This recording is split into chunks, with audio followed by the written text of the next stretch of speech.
before you go to mastering, make sure your expectations are correct. Don't think that you're going to sound like Chris Brown just because you want to sound like Chris Brown. You need to get your expectations in line, and I'll tell you on this video how to do that. When I'm receiving files from producers or mix engineers, I need to really think about what their expectations are. I, a lot of the time, ask them to give me reference material. So if it's a hip hop track or something like that, it's like, okay, can you point me to the hip hop artist that you're listening to, that you want to sound like, that you're trying to achieve when you're in the studio, when you're making the track, what you're referencing off.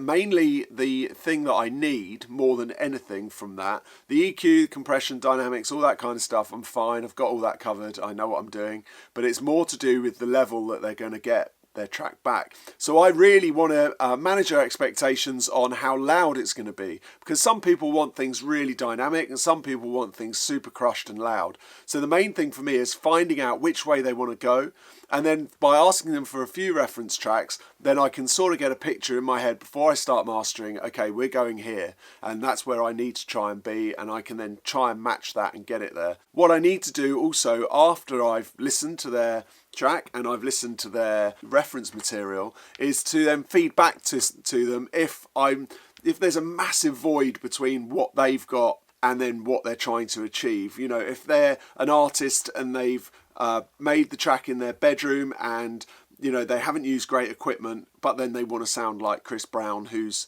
you know, done it in a great studio with beat makers and a whole team of people, and it sounds amazing. You know, that going from here to here is such a big jump that it's not going to happen. Now, yeah, I can get the level to the same, no problem at all, but the actual fundamentals of the sound are not as good a lot of the time. So I can EQ and I can get you kind of there, but you're never going to get there, because what you're trying to do is kind of shoehorn a cheap version of this sound that's taken a long time to create and craft, and you know, there's a lot of space usually in those kind of mixes, and I'm not saying all the time you can't, of course you can. If the mix is good enough, you can get to that place, but you've got to kind of manage that expectation and see where they're going, see what they're trying to achieve, and then feedback. And there might be things in the mix that you hear that you think, okay, well, you know, if you tweak that and you do this, then I think we can get there. And that's always the best way to work. So you're working together.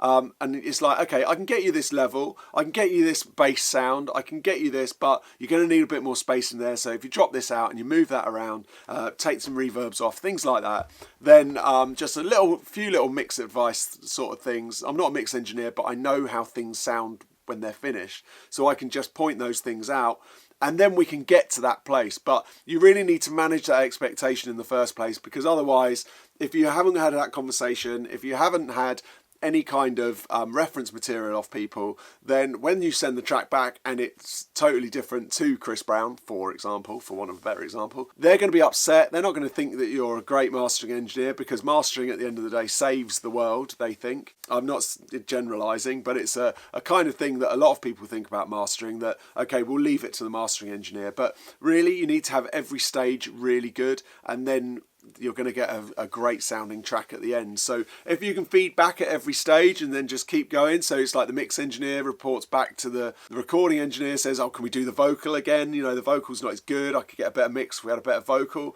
That's what the mix engineer should be doing, and then the mastering engineer does the same, and then there's a kind of teamwork thing going on, and then you end up with a really good sounding commercial track. That's how it works for me. That's what I try and do. I try and manage people's expectations. If you're a mastering engineer, you should do the same. If you're a mix engineer, then you should work with the mastering engineer to send them some reference material and give them your ideas and tell them what you're trying to achieve, and if there's anything they think that can help to get that result for you. I hope this has helped you understand how I work, or how you should be working when you're working with a mastering engineer.